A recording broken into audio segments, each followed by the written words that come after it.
présenter les phénomènes et par l'animation elle-même, on va révéler de la connaissance.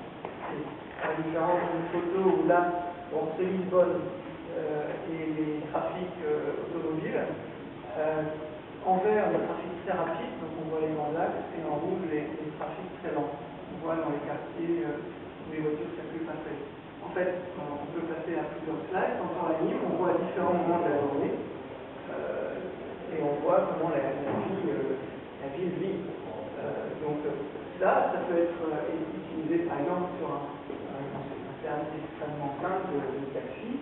J'ai une appli dans laquelle je veux savoir combien de temps, à partir d'ici, a priori combien de temps il y a pour un taxi.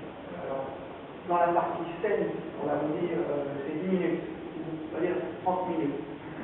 C'est la première fois que j'arrive à Paris, je ne sais pas si 30 minutes c'est normal, moi ça me paraît beaucoup peut-être.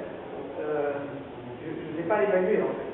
Mais on peut apposer cette information avec un motif, j'ai appelé réflexe, et on me dit, d'habitude ici, c'est plutôt 15 minutes.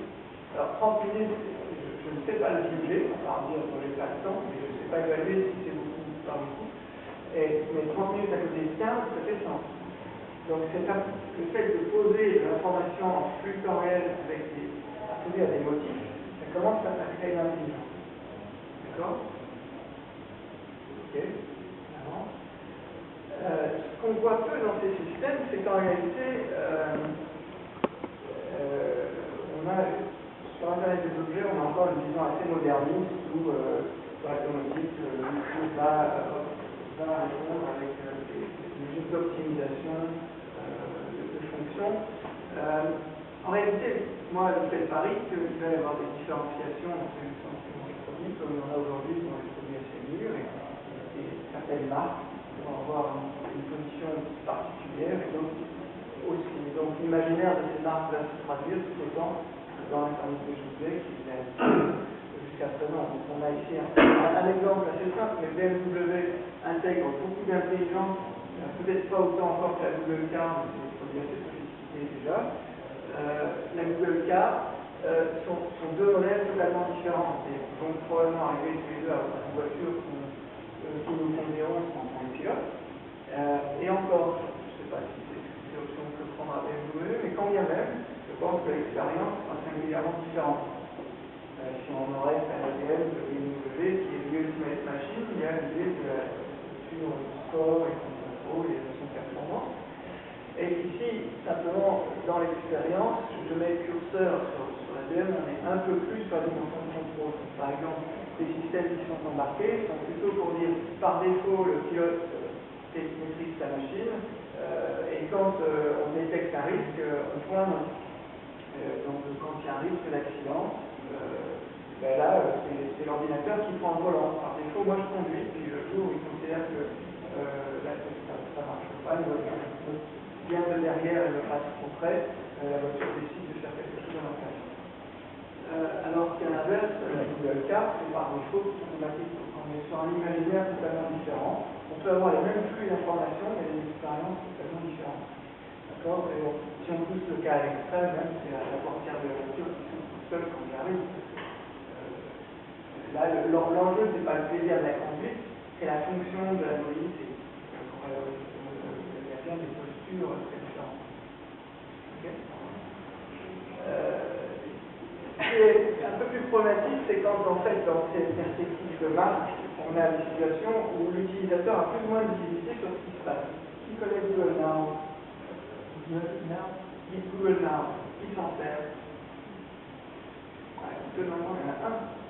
Alors, Google Now, c'est un service de Google qui trace vos activités, qui va notamment regarder l'aéroport que vous faites, les types de transport que vous utilisez, ça va apprendre en fait, là où vous habitez, comment vous vous déplacez, pour finalement, peut-être un samedi soir, quand vous faites la fête, à une heure donnée, à minuit 30, vous dit bon, maintenant il faut partir parce que quand tu rentres chez toi, tu prends l'habitude de métro, et si tu prends le métro, le dernier pour toi c'est celui-là, donc il y a quelques options pour rentrer chez toi.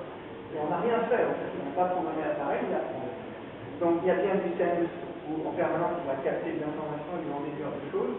Reflex, il va bien commencer à faire les motifs, et nous, en fait, il pousse de la recommandation. L'espace du coup, c'est pas de l'aide à la décision, c'est carrément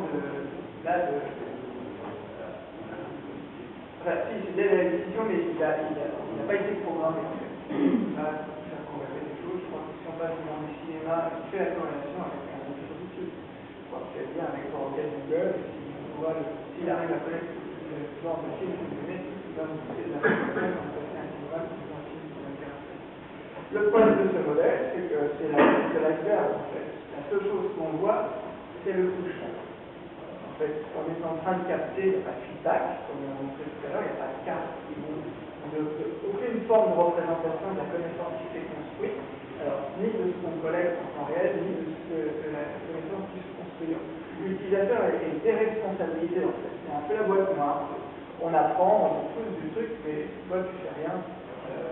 Si toi vous avez une remarque là-dessus, c'est brillante de simplicité, il exprime bien le paradoxe, c'est les gens demandent du contrôle, ils achètent du confort. Et donc là, on a l'exemple parfait, en fait, vous n'avez rien à faire, vous tous du truc, vous ne savez pas trop comment ça marche, vous ne pouvez pas l'ajuster, je crois, je parle de montagnage, et ça vous coûte du truc, vous tournez, vous pouvez rejeter, je crois qu'il apprend quand vous faites quelque chose, que vous ne savez pas. Mais c'est pas du tout le modèle où on va vous aider à apprendre un motif et construire quelque chose vous-même, en fait. Il doit y avoir une version un peu plus Arduino de ça, vous allez bricoler et vous personnalisez votre truc. C'est pas du tout le modèle de Google, c'est pas du tout le monde. Alors, une autre chose qui est encore très peu visible, c'est la question de la représentation de ces données. On fantasme beaucoup sur la data vise, on dit, voilà, j'ai un phénomène, je vous le restitue et c'est un système unifiant. La data vise, c'est pas du tout si facile d'adoption pour le grand public. Parce que la question des représentations sont pas si simples qu'on pourrait le croire en tant que designer, d'une part, et d'autre part, restituer l'information, c'est pas suffisant pour créer de la valeur.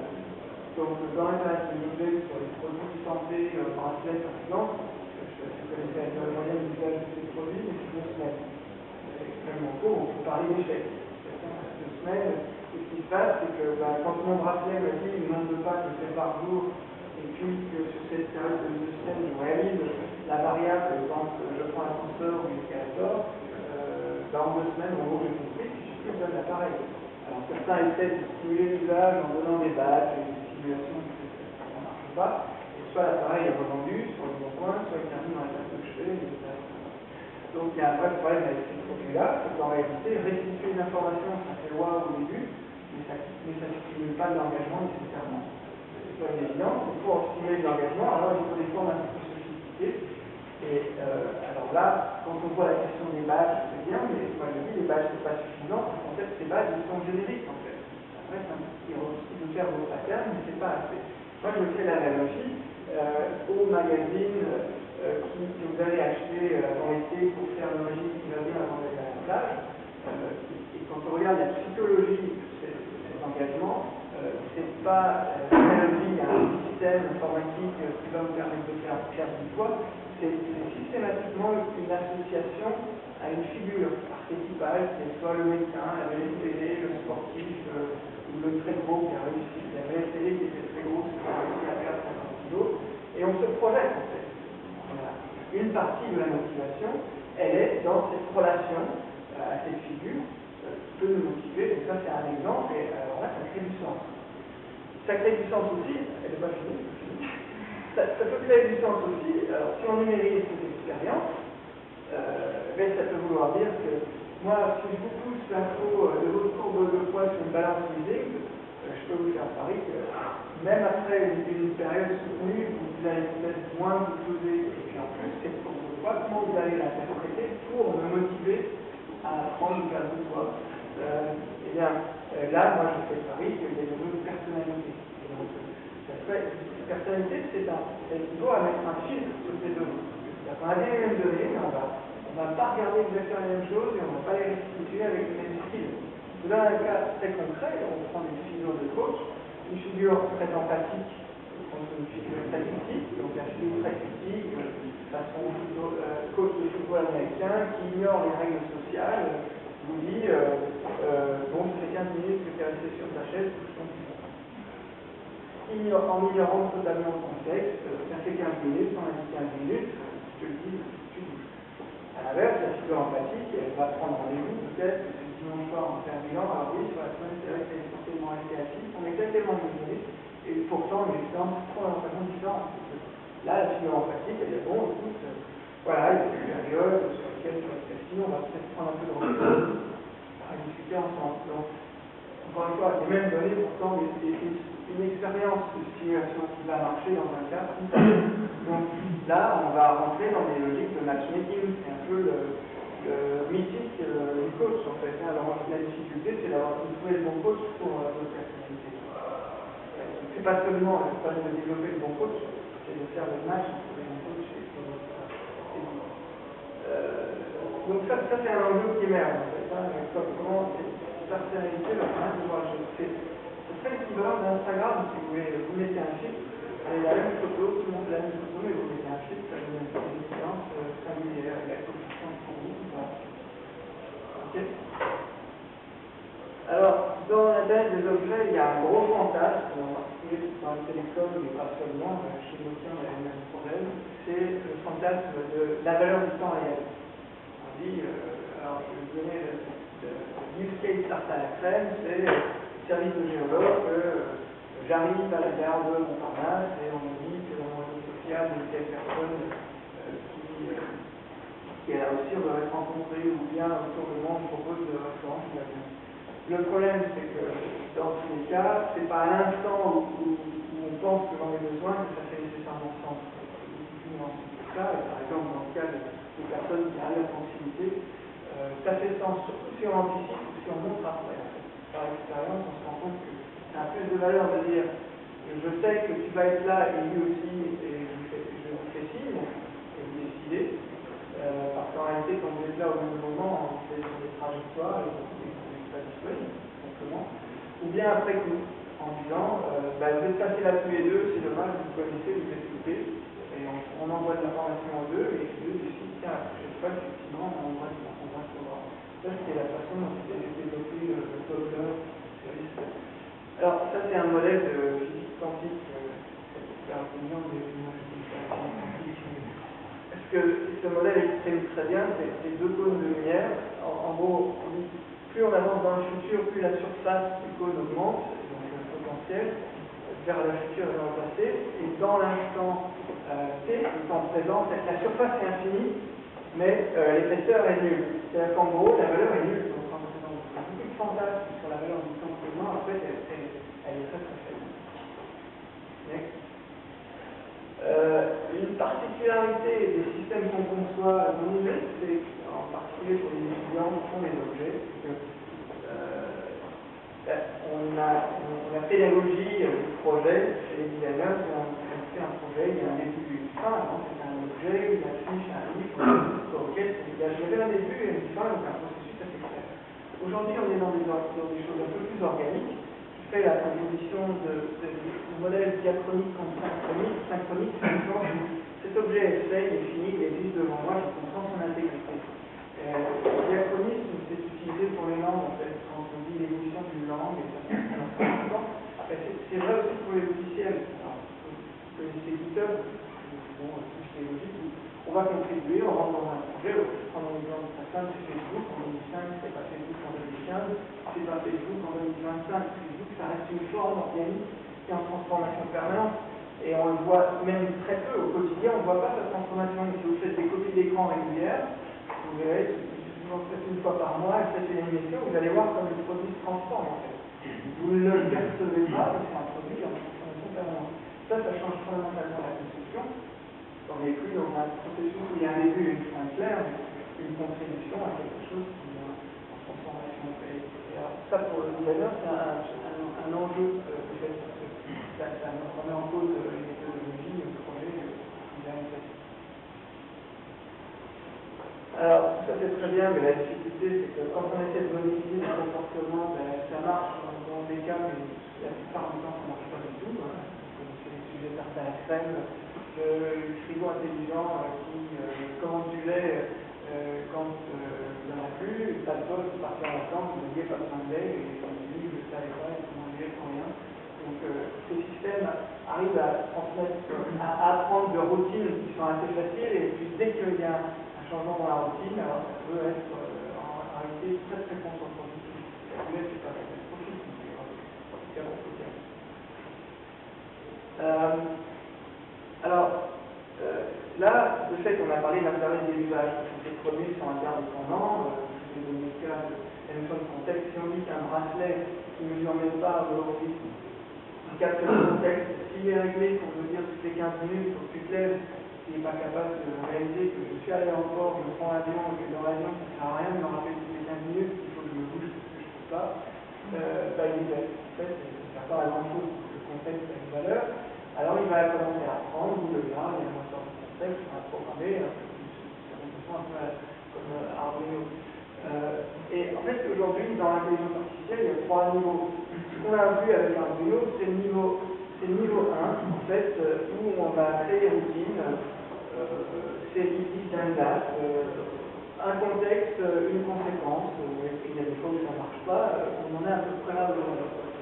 La prochaine étape, c'est une intelligence équivalente à notre cerveau, donc un raisonnement assez sophistiqué, mais on ne sait pas si ça va marcher en tant qu'utilisateur, ça m'intéresse, justement, on va concevoir ce slide, il y a des problématiques, on voit sur le premier, c'est pas très grave, sur le deuxième, ça commence à l'être, et puis alors, si vous suivez les discours sur la singularité, on voit émerger ce troisième cas où là il y a une intelligence qui dépasse celle de notre capacité.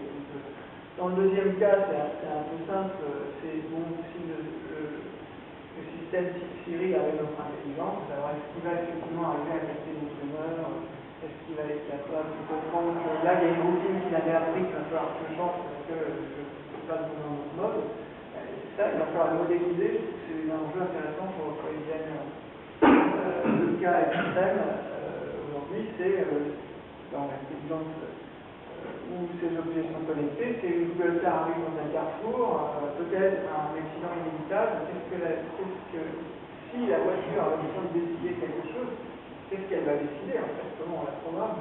Parce que si elle est en face d'un bus avec 50 enfants, puis d'un cycliste avec une assurance vie qui coûte une fortune, qu'est-ce que la voiture décide en fait? Elle vous suicide? Est-ce qu'elle vous suicide au bénéfice des autres? Ou là, il y a des questions d'éthique qui sont posées ici, classiques dans le design. Donc aujourd'hui, on est au niveau très basique, avec ce qu'on a vu avec Arduino, on a des trucs assez simples, mais les choses vont se complexifier, on fera les logiques de scénario et de modèles de conception qu'on avait en designer, ça commence à être un peu challengé. Alors dans le dernier cas, c'est là vraiment une logique de système.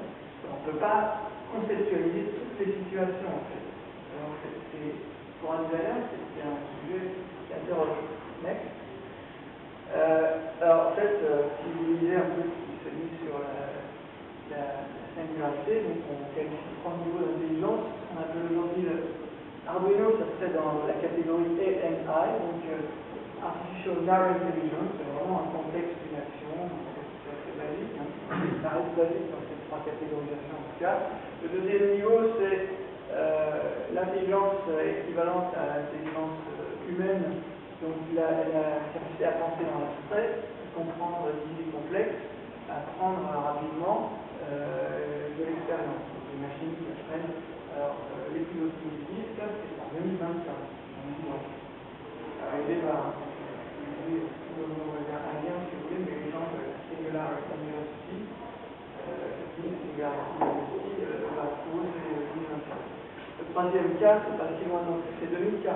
C'est une intelligence qui est supérieure à la nôtre et qui est capable de processus de créativité.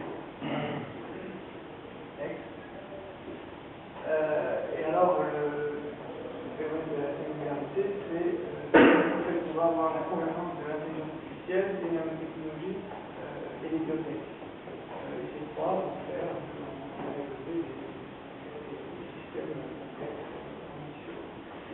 Voilà, c'était plutôt un panorama avec du recul par rapport à la présentation précédente. Moi, ce qui m'intéresse là-dedans, c'est à la fois un peu casser ces mythes de l'intelligence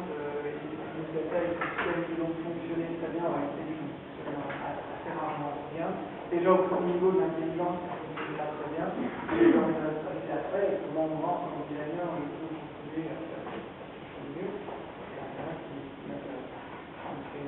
Dans le cas, plutôt à la convergence du big data et de l'Internet des objets, par exemple, et avec l'idée que ces choses de type Arduino peuvent exister avec le big data. Comment on va pouvoir manipuler les grands volumes d'informations pour créer des choses qui seront du Arduino puissance 10, des gros volumes d'infos, et que la notion de contexte va faire que l'intelligence de son programme peut être supérieure à un but.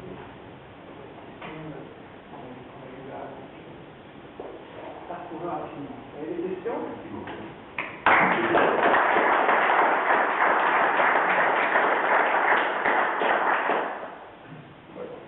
Moi, j'ai utilisé ton exemple du bracelet connecté aussi, qui a duré 2 semaines. En tant que designer, ça veut dire qu'il manque quoi à ces objets-là? Il manque de l'intelligence contextuelle pour comprendre j'essaie de comprendre ce que tu disais, c'est de comprendre l'environnement et de comprendre qui tu es dans l'environnement que tu vis, pour être capable de proposer des choses cohérentes. Oui, c'est ça l'objet connecté qui fonctionne. Ça, c'est le premier niveau. Il peut apprendre de toi, apprendre des contextes, ce que tu fais, tes routines. C'est le premier niveau d'analyse. Après, tu peux élargir le cercle et dire est-ce qu'il y a dans une communauté de données des gens qui ont des comportements semblables qui ferait que dans cette situation, on peut anticiper ton comportement. Donc, plus tu élargis le cercle, plus tu as l'information qui contextualise au-delà de ton propre cas. C'est des notions de pattern. C'est ça. C'est-à-dire que pour relativiser une prise de poids, par exemple, tu peux relativiser avec la question des saisons, mais tu peux aussi dire les gens de ton âge en ce moment prennent du poids aussi, et donc ça contextualise. Ça peut décomplexer, par exemple. Plus tu as masse de données, plus tu vas contextualiser la chose. Oui, donc aujourd'hui c'est extrêmement basique. Ensuite, c'est les logiques de stimulation. Qu'est-ce qui peut faire que j'aurais envie de certains produits? Le problème de ces produits, c'est qu'aujourd'hui, ils sont extrêmement. Ils demandent trop d'attention.